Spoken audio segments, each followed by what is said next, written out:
Hi guys, how's everybody doing today? Welcome to the third movement webinar. We're going to do 15 minutes again, so I just checked the clock and chat with me. Send information that you want to know more about in the chat box, and let's just get started. Okay, so today is all about movement to help promote cellular health, cardio health, and respiratory health. And I know you're thinking, I got to go out and run 50 miles, right? So no, that's not it at all. There's so much new studies out and research that's going to help you understand what really needs to happen in order for us to be healthy and to move our bodies. We've talked about the joint, we've talked about the muscle, we've talked about the fascia. Now we're talking deep inside, okay? So that gets really fun. So just some stats. The average lifespan of someone born in 1900 was 47 years old. Since then, improvements and discoveries in science and medicine have added approximately 2 years per decade to the average life. So remarkably, a child born today can expect to live to be over 100 years old now.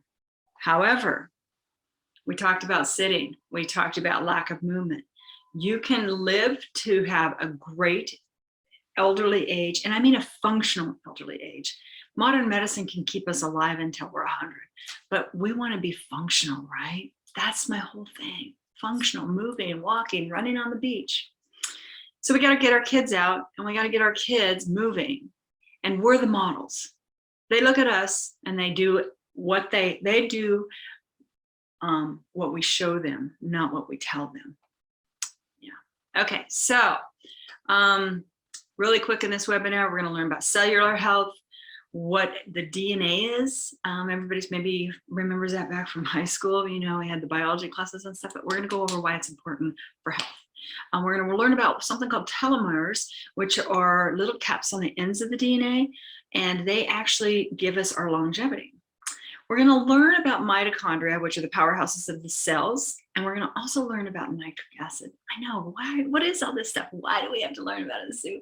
But you're going to learn about it because I always teach you what needs to be done properly for the body to be strong and healthy. And that's how you're going to be strong and healthy with movement. And I'm going to break it down for you. Okay, cellular health. Let's talk about cellular health. Okay, DNA. DNA makes up all the cells in our body. It is the genetic material that makes us who we are. We all know that from high school, right? It is in every organ in our body, our skin, our liver, our heart, etc. And it's made up of, it makes up all the cells. So on the DNA are what's called telomeres. And the telomeres are the end caps of each strand of DNA. And it protects our chromosomes. So what that looks like is, think about the plastic tips that's on the edge of your, or on the end of your shoelaces, you know, little plastic coating, and then you have your shoelace. Well, you know, when that plastic coating gets cut or broken, what ends up happening is the shoelace starts to unravel. That's the same kind of concept. The telomeres cap the end of our DNA, okay? So if the strands of our DNA start to look like our shoelaces, then we lose life, okay? And we can't, the cells can't split and copy each other as successfully, and it shortens our lifespan. So telomeres, those little caps on the end, they shorten as we age, okay? So, but also they're shortened by different activities that we're putting our body through. So they're shortened with stress, smoking, obesity, lack of exercise, and a poor diet. Surprise, surprise, right? Our cells replenish by copying themselves, okay? This happens constantly throughout our lives. So telomeres get shorter each time a cell copies itself. So now I want to go and I want to share my screen with you. So give me some grace. I'm going to jump in here and I want to share the screen. And just a second. Here we go. There we are. So this is what the DNA looks like. And I just wanted to show you, you see this little yellow thing? That is the telomeres. This is the DNA strand. It's a helix. And we want to keep our telomeres long. And there's certain things that we can do to make that happen. And so I'm going to go into that. I'm going to stop sharing. So telomeres are going to keep us aging longer. They're going to expand our life. So we want to make sure that we do not do destructive things to them. So telomere shortening is involved in all aspects of the aging process on a cellular level. So what that means is the telomere's length represents our biological age, as opposed to our chronological age, okay? So I recently took a test, and if you guys are interested, I can help you do this test, but it tested my biological age and my cellular health. And it was great for me to see, because I think I'm pretty healthy, and I bet you guys probably think I'm pretty healthy, but my biological age was a little bit older than my chronological age. So my cell health isn't at its optimum. So what am I going to do to make that better? I'll show you, because this is what I want you guys to start doing. So if you want to find out about this test, it's a blood test and it's a stool test. I can help you do it. Just chat me. Okay. So we need the telomeres to give us health of our DNA. Okay, so I'm going to keep just going down. So now I'm going to tell you how you can increase the length of the telomeres. So there was a study that was put out by UCSF, and they found out that diet, exercise, stress management, and social support helped to maintain the length of the telomeres and keep the chromosomes in good health. So the diet they said was high in whole foods, plant-based protein, fruits, vegetables, low in fat, 10% of calories in fat, unless it's a good fat, avocado, oil, olive oil, olives, good fats. And they said low in refined carbohydrates. So we don't want to do a lot of refined carbohydrates, but you guys have been watching me now. You know this is what I do, right? Exercise, moderate aerobic exercise, like walking 30 minutes per day for 6 days a week, was one of the things that also helped increase the length of the telomeres. Stress management, gentle yoga-based stretching, breathing, and meditation. Breathing is so critical for us to stimulate the autonomic nervous system, for us to go into rest and digest, which again helps the telomeres. Increased social support, that's huge. So weekly support group sessions that include moderate exercise, stress management training, and counseling. I always put a headset in when I go for my walk, and I talk to one of my best friends. You know, we need social people in our lives. So cardio is the queen for lengthening your telomeres. So you're going to go back to, oh, so I don't want to run, 50,000 miles. I'm not saying that. But what happens when you do get your heart rate going? Your body does a production of the enzyme called telomerase, which is what makes the telomeres grow longer and gives us longer longevity, which helps strengthen the DNA. There were studies done, which is the most effective cardio exercise you could do, and University in Germany found that 45 minutes jogging spiked the telomere activity, and it actually kept the activity of the telomere high for several hours afterwards. Traditional weightlifting and circuit training didn't do very much for our telomeres. However, there's more studies that have been done, and there's a new exercise program called HIIT, H-I-I-T. And what it is alternating fast, like I kind of like to think of it as like caveman days. There's a saber-toothed tiger running after you, so you run as fast as you can, right? And then he's gone, and then you kind of go back to your slower activities, but then he comes after you again. So it's kind of like, you do your regular work, like picking up rocks, building the fire, digging holes, whatever, but then you have short, really quick bursts of energy. So there's talking about alternating like 4-minute hard runs and then going back to slow jogging, and then 4-minute hard run, slow jogging. That's one of the things that they're finding with research. However, I want to talk to you about mitochondria. Mitochondria also going to help to increase this telomeres, and this helps to protect our DNA. And mitochondria are often referred to as the powerhouses of the cell. What mitochondria do is they help turn the energy we take in from food and air and turn it into the energy that the cell can use. Because the cell can't just use, a piece of corn or apple. It has to be changed. It has to be converted so that the cell can eat it properly. And that's the mitochondria's job. So chemical energy is produced by the mitochondria and is stored in a small molecule called adenosine triphosphate. Okay, ATP. Everybody knows that from biology, right? Class in high school. I know you guys are going to remember ATP. Muscles require a lot of ATP. If your mitochondria are not working properly, then you are less able to convert food into ATP. And we need that for our muscles to be fed correctly. Everything has to be broken down to be fed according to what the body needs. Muscles need ATP for energy. If we have a decrease in the mitochondrial health, we have a decrease in ATP, which means our muscles become weaker, and it means that we become tired faster. Isn't this making sense? Kind of breaking it down. Mitochondria need oxygen and food to help us have energy. So as your body uses up the energy, it will force it to produce more mitochondria, and just to keep up demand, supply and demand, right? So if you're not expending energy or using up your oxygen, the body and the mitochondria will grow complacent, and they'll stop working as efficiently. So here we go again. How do I feed my mitochondria? So throughout your week, incorporate aerobic exercises, 30-minute walk a day. Okay. And I want to say something about this.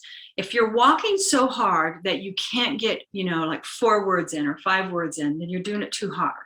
So what I always say is I'll do something. I learned this a long time ago. If I can say, God bless America, those words, and then I take a breath, that's as fast as I need to be walking. But let's say I'm walking and I can only go, God bless, and then I have to take a breath. I'm walking too hard. Okay. So pick 4 words that you want to use and go with it. Yeah, it was 4 words. I had to count my fingers. Okay. Aerobic exercise, strength training, weights or gravity resistant exercises. So push-ups, sit-ups, pull-ups, pulling, lifting, pushing, anything like that. You can just use your body as resistance. Or you can do weights, but remember, it's not as effective as cardio, but we do need it. Core exercises, I encourage you to do Pilates and yoga. Stretching and balance, of course, yoga. I don't know, I've said it before. If you guys want to try my yoga class, I really think you'd dig it, because I incorporate all the stuff that we need to do for our mitochondria, our chromosomes, and our telomeres, so we stay young. Okay, one last thing I want to talk about is nitric acid. Nitric acid is a molecule in the inner layer of your blood vessels, in the endothelium. Okay, it acts as a messenger molecule that transmits signals to the cells in various parts of your body, such as the cardiovascular, the nervous system, and the immune system. Once released through exercise, nitric oxide works its way into the smooth muscles and causes them to relax. So why do we need nitric oxide? You're saying, so I don't understand all this stuff, but it's all going to come together. I tell you, it's all going to come together. Nitric oxide, once it's released into your system, your blood vessels expand and dilate to lower your blood pressure, right? So that's cool. Lower blood pressure. Exercises also decrease the viscosity of your blood. So your blood's not as thick and cloggy. And that means there's less platelets in the blood. And there's less platelets in the blood, and it's more viscous, then it's going to go through your veins and arteries smoother, and it's going to give you less chances of causing a stroke or heart attack. Okay. But the recent current research that's out there right now, and they're trying to prove this, but studies are finding that it's pretty true. Currently, the research they're saying is that with the release of nitric oxide into our system, it may contribute to the increase in telomerase activity. So it may help our telomeres grow longer on the ends of our DNA, which helps us live longer, which helps us be healthier, which helps us age slower. Okay. Now you're going to say, well, okay, so what do we do to get nitric oxide, mitochondria health, DNA health, and telomeres to grow longer? What exercises? So we're finding out that high intensity interval training is what's the most effective in getting all the cellular health better. High intensity means the heart rate is up. So high intensity means like maybe you're walking and then you do walk faster where you can't say those 4 words. You walk so fast that you're really breathing hard. That's high intensity, right? Then you slow it back down, you walk slower. 4 words, right? Okay. When you have to breathe harder, this stimulates the cells that line the inside of your blood vessels, and it causes them to increase telomerase, that enzyme that helps the telomeres grow longer. And it also stimulates nitric oxide synthesis. Interval training. So we're still talking about HIIT, H-I-I-T. Interval training means slowing down the intensity with some resistance. Okay, so like I said, if you're walking, or if let's say you're home and you're doing some fast cardio, right? Maybe it's stepping up and down on the block, or maybe it's on your treadmill, or maybe it's on your bike, or maybe it's on your rowing machine. You're doing about 4 minutes of that, and then you're getting off. And then what you're doing is maybe doing a little weightlifting. Maybe you're doing a little push-ups against the wall or a counter or a full-blown push-up. You're doing some kind of slowing it down. That's an interval. Endurance. So you're doing it for a little bit longer. You're not doing it for that burst. You're doing it for like maybe 10, 15 minutes. Okay, and then you go back and you do the high intensity again, and you just keep going around and around and around. Now, here's something really cool. And I'm going to tell you the exercises, but you guys got to put in the chat box. If you want me to invite you to a Zoom meeting, I will invite you to a Zoom meeting, and we will go through this next exercise program together, because I want to watch your form. The physical therapist comes out of me all the time. You know, there's too many people that try and watch these videos, you know, and what ends up happening is they're not really correcting their form, and they're just trying to do it, and then they get hurt. I don't know how many patients I've seen because, oh, I was trying to do that one program and I got hurt. Okay, so Dr. Bush, and you might look him up. I'm trying to think, I'll reach back in my notes because I did have his first name, because he's the one that came up with this, and I want to give him full credit. Where is it? It was Zach Bush, Dr. Zach Bush. Okay. I want to give him full credit for this because he's the one that came up with this type of exercise program. And this is what I do, guys. This is what I do every morning. And then I do it 3 times to 4 times a day. It takes 4 minutes. Okay, it's called the nitric oxide dump. You move fast, but you're using the largest muscles in our body, because the largest muscles, guess what? They need ATP. So what does that do? It stimulates the mitochondria and everything to work together, right? We move fast. The largest muscles in our body are like in our quads and our gluteals, our hamstrings, right? And then as we come up, there are latissimus dorsi and some of our shoulders. So you want to move the big muscles. And so what Dr. Bush came up with is he has you do 3 sets of 10, and you're going to do squats or leg lifts. So let's say if you can't squat because you have knee problems, then when you go to my Zoom invitation and you say, yeah, I want to see what Sue would modify for this, then I can show you that. But squats are like going from standing in a chair and sitting down. So the right squat is, it's just like you're sitting in your chair, because a lot of people do squats improperly and they have their knee come past their toes, and that's just going to hurt your knee. So he has you do squats, 3 sets of 10, all in a row. So you're going to go 3 sets of 10 squats, right? And then from squats, he has you go into shoulder flexion, like this, right? To the shoulder level. Arms are strong, arms are tight. 3 sets of 10 then, and you're doing it fast, because remember, we want cardio, okay? Then he has you do shoulder abduction, which you start with your hands, back of your hands together, and you come up, and then you have your hands come like that. And you can't see me because I'm in my office, but I started with the back of my hands together in front of my body. I come all the way up, I rotate my thumbs back, and then I have my palms touch, and I go back and forth. 3 sets of 10 of those. Then the next one he has you do is shoulder push-ups, 3 sets of 10 of those. Every yoga class I have, we do the nitric oxide dump to warm up. And we go straight into balance and strength and cool stuff. So I'm encouraging you guys to join me with yoga. Just email me at sue@suecellwellness.com. Sue@suecellwellness, yeah, that's it. And I'll go over that. Now, I'm starting to run out of time, guys. So chat me if you want to be invited to a private, well, it'll be a group. Whoever wants to come will be there. And we're going to do a Zoom really quick exercise where I can show you, I can watch you, and I can modify your leg position. I could say, no, you're kind of bending too far forward. No, you're swinging your arm too much, or whatever. I'll just help you do the right nitric oxide dump exercise. And the trick to this, when you do this correctly, when you're done, you're going to feel tingling in your fingers. And that's the nitric oxide being released. So the trick of this exercise, do it one time in the morning. I do it right before my lunch.